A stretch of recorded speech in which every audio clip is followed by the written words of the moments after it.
Abra comigo rapidamente Lucas 15. Uma palavra para que possamos refletir sobre tudo que foi passado agora há pouco. A partir do versículo 20. A seguir, levantou-se e foi para o seu pai. Estando ainda longe, seu pai o viu e, cheio de compaixão, correu para seu filho e o abraçou e beijou. O filho lhe disse: Pai, pequei contra o céu e contra ti, não sou mais digno de ser chamado teu filho. Mas o pai disse aos seus servos: Depressa, tragam a melhor roupa e vistam nele. Coloquem um anel em seu dedo e calçado em seus pés. Tragam o novilho gordo e matem-no. Vamos fazer uma festa e alegrar-nos. Há algo de interessante que eu queria mostrar, que eu queria muito da sua atenção aqui.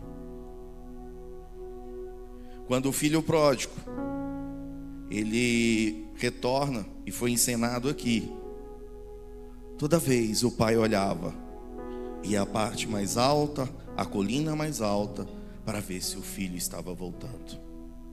E quando o filho então, tomado de arrependimento pelas escolhas erradas que fez, e quando ele retorna para a casa do seu pai,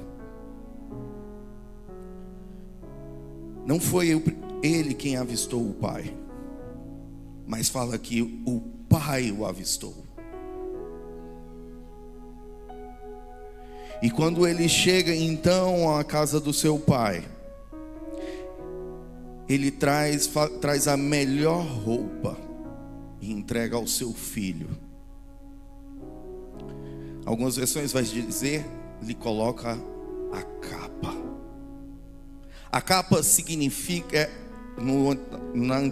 antigamente, para o hebreu, a capa significa, tem um significado de identidade. A primeira coisa, quando o Senhor traz, quando nós voltamos para o Senhor, quando nos encontramos com o Senhor, quando nos encontramos com o Pai, a primeira coisa que Ele faz é restaurar a nossa identidade.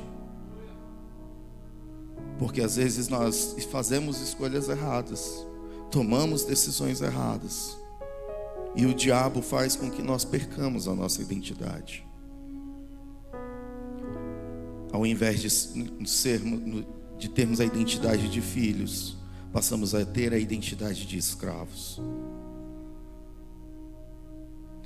Logo depois, ele coloca um anel em seu dedo.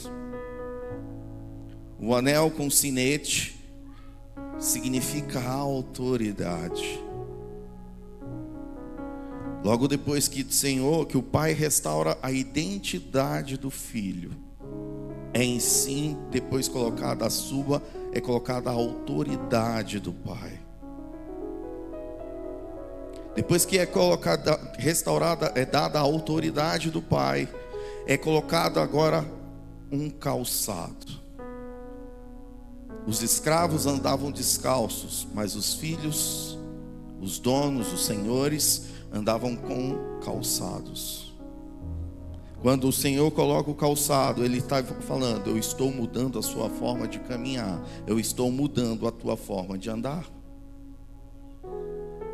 Quando nós voltamos à casa do Pai, Ele restaura a nossa identidade que estava perdida, nos dá novamente a sua autoridade e muda a nossa forma de caminhar, de andar. E o que é o interessante aqui, meu querido, obrigado. Você pode me ajudar aqui abrindo? Você pode abrir para mim? Aí. Obrigado. Deus abençoe a sua vida, amor. Deus abençoe a sua vida, Pai.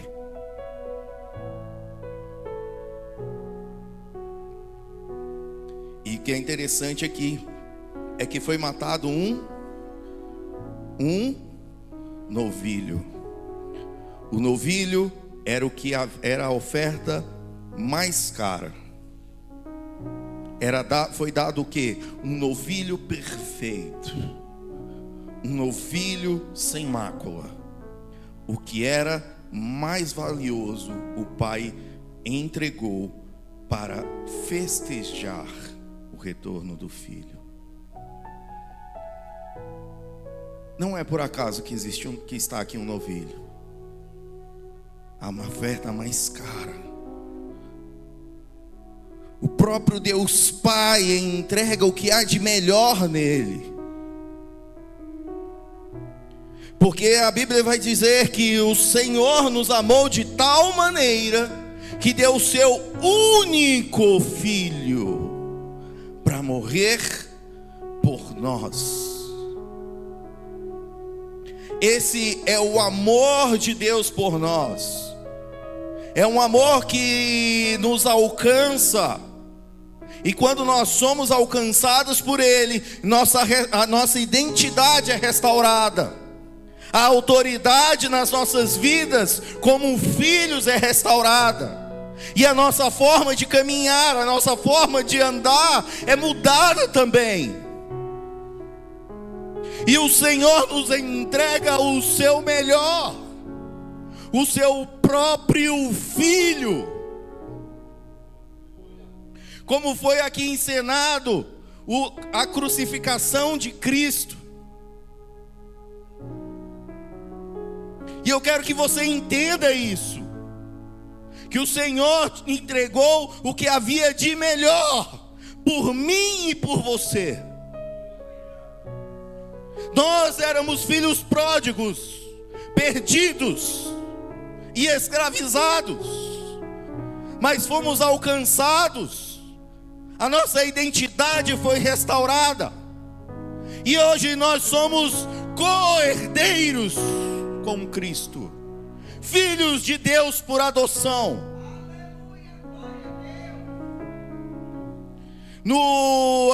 Na lei romana, quando um filho era adotado, um filho, ele pode vir sem planejamento. Um filho biológico pode vir sem planejamento, não pode? Mas um filho adotado não. Um filho adotado, ele é planejado, ele é escolhido. Quando os gregos e os romanos queriam adotar uma criança, eles iam até 7 testemunhas. E aí então era toda a história o nome era mudado daquela criança. O seu passado era apagado. A sua ligação com a família antiga era apagada. E aquelas testemunhas eram para confirmar aquilo que estava sendo realizado ali. E a partir daquele momento, aquela criança passava a ter os mesmos direitos dos filhos biológicos, inclusive na sua herança. O Senhor nos alcançou. O nosso passado agora foi apagado. O nosso nome foi mudado, porque agora nós somos cristãos, nós somos discípulos, nós somos pequenos cristos. E isso tem uma testemunha, que é o próprio Espírito Santo, que testemunha a nós, ao nosso espírito, que nós somos filhos de Deus. E agora nós somos co-herdeiros com Cristo, filhos de Deus. Existe agora uma nova identidade. E o pai, quando recebe o filho que estava perdido, ele faz uma grande festa e entrega o que há de melhor. E o pai também fez a mesma coisa por cada um de nós.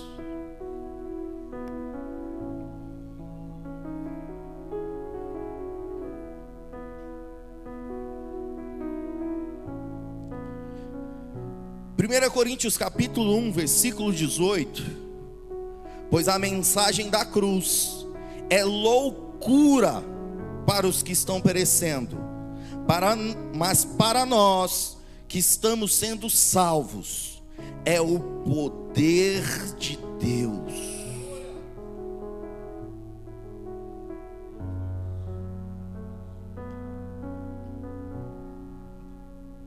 Glória a Deus.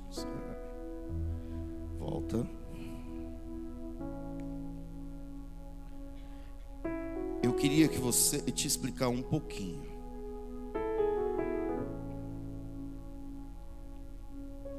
do que o Senhor fez. Aqui foi encenado a morte de Cristo. Preste atenção agora. Eu quero fazer um exercício mental agora com você. Amém? Feche teus olhos. Você está vendo a roupa que você está vestido agora? Você não está mais com esta roupa. Amém? Você agora está com uma veste. Você é um hebreu agora. Você está agora nos templos de Jesus. Você não tem tênis ou sapatos. Agora você tem sandálias nos seus pés. Agora você está nas ruas de Jerusalém. Você é um cidadão de lá.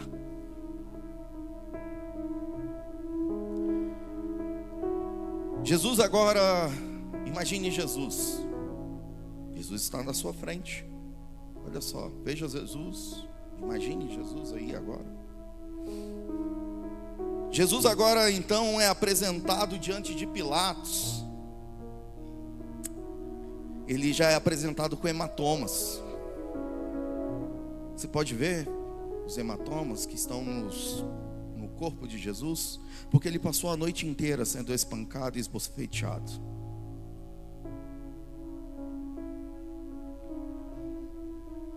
Agora ele é levado a um lugar chamado pretório. A sua roupa agora é retirada. Ele é desnudado, é tirada a sua capa. Os seus braços agora são amarrados e esticados. Os seus punhos são amarrados no alto de uma coluna. Agora vem um centurião com um chicote. Um chicote e começa a chicotear Jesus.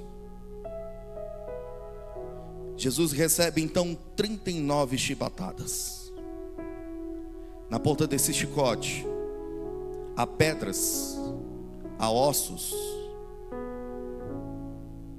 A pedra bate e massageia, estica a pele. Os ossos são pontudos e agora ele crava na carne. E quando o chicote é puxado, ele dilacera a carne de Jesus. 39 chibatadas. O chicote tinha 3 pontas, o que dá 117 golpes.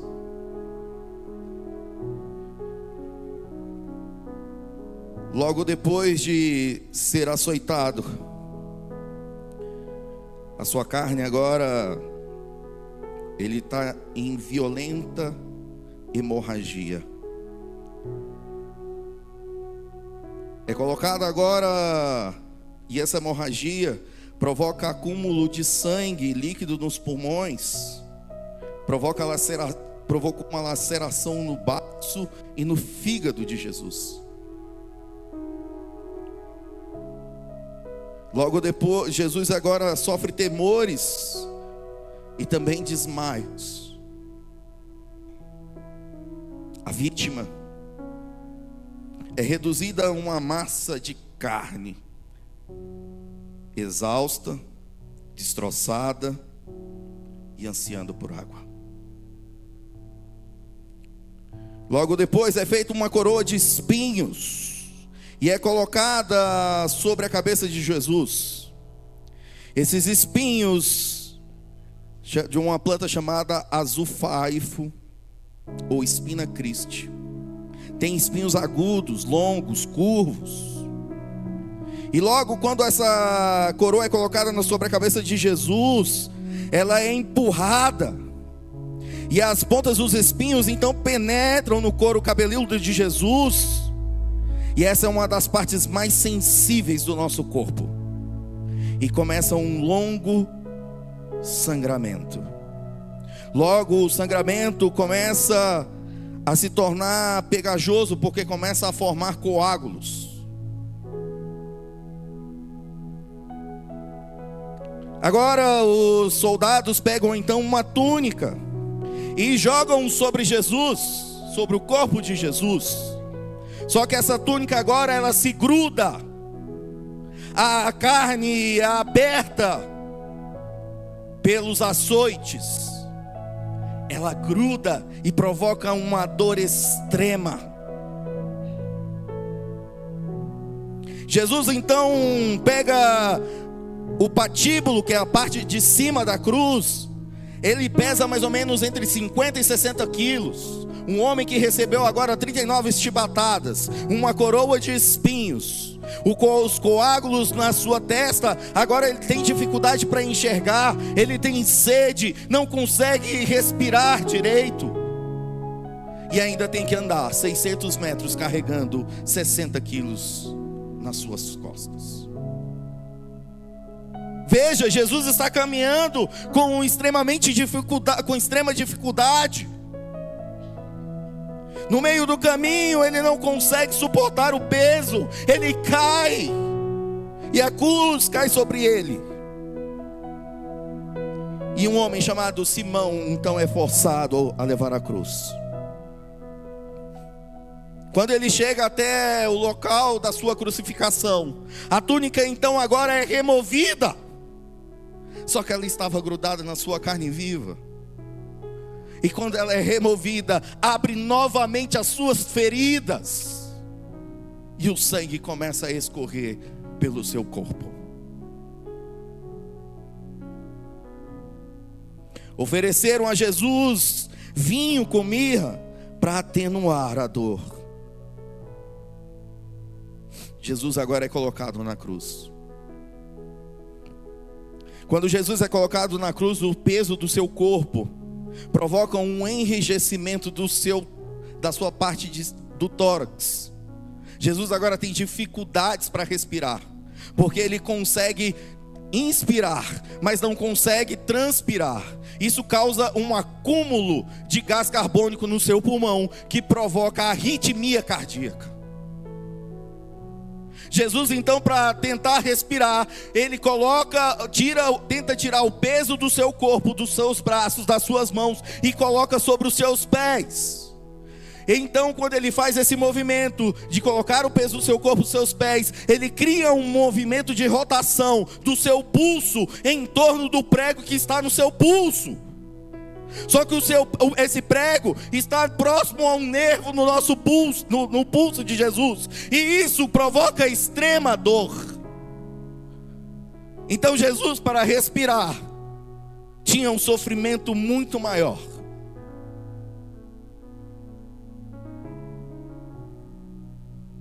E Jesus, fazendo este movimento, ainda profere 7 frases.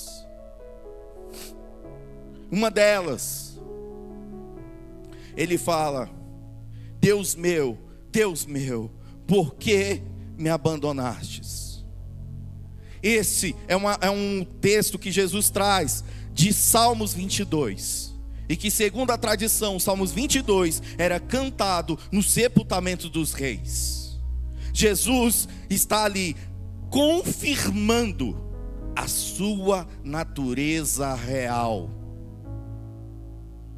Um rei sem pecado, sem mácula, e agora sendo crucificado como um criminoso.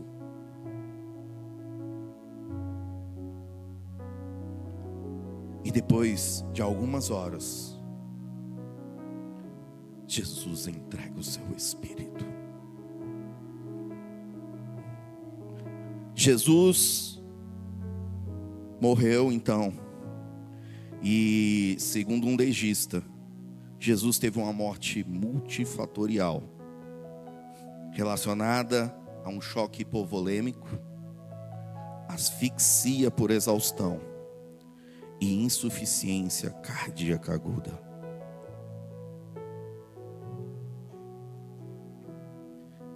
Essa foi o sacrifício de Jesus.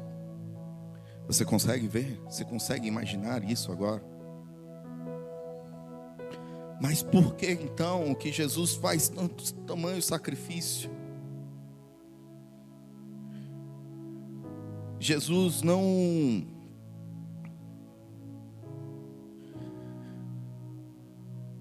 foi morto. Não foi Judas que entregou por ganância. Não foram os sacerdotes por inveja, ou nem mesmo Pilatos por medo.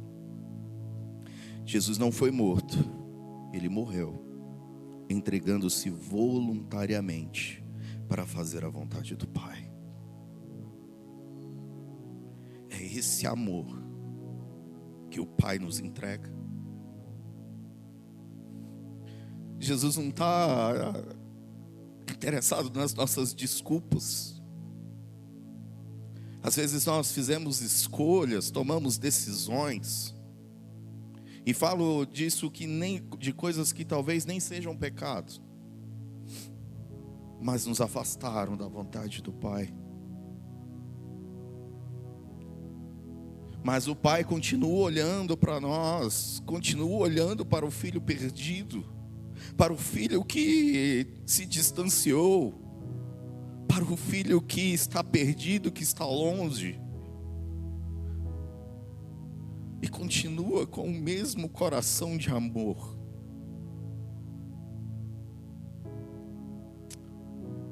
Que decisões nós tomamos que talvez nos fizeram nos afastar desse amor? O Senhor nos entregou o que havia de melhor, da mesma forma que o Pai deu o que havia de maior valor para receber de volta o filho pródigo. Talvez a nossa caminhada não tenha sido da forma que a gente quer. Talvez as coisas que têm acontecido nas nossas vidas não estão sendo da forma que nós queremos. Será que não é um momento de fazer diferente? Será que não é momento de retroceder, voltar, se arrepender? Que escolhas nós fizemos? Talvez não foram as melhores. O Pai, quando recebe o filho, ele não o humilha, não o acusa, mas libera perdão. Jesus, quando encontrou Pedro, logo depois de ressuscitar lá na praia, Pedro negou 3 vezes a Jesus. Jesus, quando encontra Pedro, não o acusa, não o humilha, não o julga. Ele faz apenas uma pergunta: tu me amas? Jesus não está disposto, não quer saber as nossas desculpas. Jesus quer saber se nós o amamos realmente. Será que não é uma noite hoje da gente fazer diferente? Da gente tomar uma decisão diferente? Está dando errado até aqui. E agora? Será que não é o momento de tomarmos uma atitude, uma decisão diferente? Essa peça é para trazer reflexão a nós do que é o amor de Deus nas nossas vidas. Tem uma história de uma criança que a sua tia levou para a igreja, e ela ficou muito feliz e alegre quando ela chegou em casa e contou para o seu pai. Só que seu pai não queria que ela fosse para a igreja. E ele falou assim: eu não gosto que você vá para a igreja. toda vez que você for para a igreja, quando você chegar aqui, eu vou te bater. E ela continuou indo para a igreja com a tia dela. Teve um dia que ela ia fazer uma apresentação na igreja. Ela ganhou um vestidinho branco para essa apresentação. E ela foi até lá na frente, na igreja, no púlpito, e fez a apresentação linda, com um vestidinho branco. Seu pai, bêbado, passou lá na frente, puxou ela lá de dentro, espancou a ela e bateu sua cabeça no meio-fio. Tiraram o pai logo ali, e ela, com muito sangramento, desmaiou ali. Levaram ela para dentro da igreja, e enquanto estavam aguardando o atendimento, ela desmaiada. Tiraram então o vestidinho dela, estava todo cheio de sangue, para que ela ficasse ali mais confortável. Colocaram ela no cantinho. E teve uma hora que ela recobrou a consciência, olhou para o pastor e falou: pastor, o meu vestidinho branco. O pastor falou assim: fica quietinha, filha, fica quietinha. O atendimento, o médico já está vindo. E ela desmaiou novamente. Ela recobrou novamente e falou: pastor, o meu vestidinho branco. Aí o pastor: fica quietinha, fica calma, não mexe não, já está vindo socorro. Aí ela desmaiou novamente. Ela fez isso umas 3, 4 vezes. Numa das vezes ela levantou e falou assim: pastor, por favor, me dá o meu vestidinho branco. O pastor olhou para ela, curioso, e falou: minha filha, por que você quer tanto esse seu vestidinho branco? Está sujo, está cheio de sangue. Ela olha para ele e fala: pastor, é que eu estou vendo o meu Jesus, e eu quero mostrar para ele que do mesmo jeito que ele derramou o seu sangue por mim, eu derramei o meu por ele. O pastor pega então aquele vestidinho branco, entrega para ela, e ela então falece. Esse é o amor do Pai para nós, que entrega o seu único filho para morrer por nós, derramando o seu sangue, vertendo o seu sangue, para que nós fôssemos alcançados. Talvez essa é uma noite da gente mudar a nossa forma de caminhar, a nossa forma de andar. E o Pai está de braços abertos, com seus olhos olhando para aqueles que entendem, que se arrependem. E o Pai não julga, não humilha, não maltrata, mas perdoa. Eu não sei quais foram as decisões que você tomou, mas talvez fizeram sair da presença do Pai, fizeram sair da presença de Deus, fizeram sair da presença deste amor que é incondicional. Este amor, como na cruz, a cruz ela tem 4 vértices. E em Efésios diz que este amor tem dimensões. Ele é largo, ele é comprido, ele é profundo e ele é alto.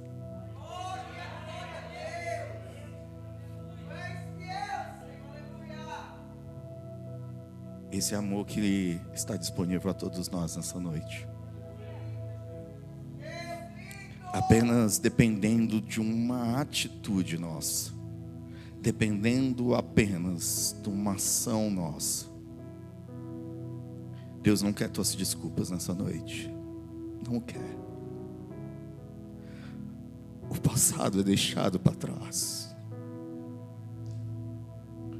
Ele quer saber nessa noite se nós realmente o amamos e se estamos dispostos a viver este amor com Ele.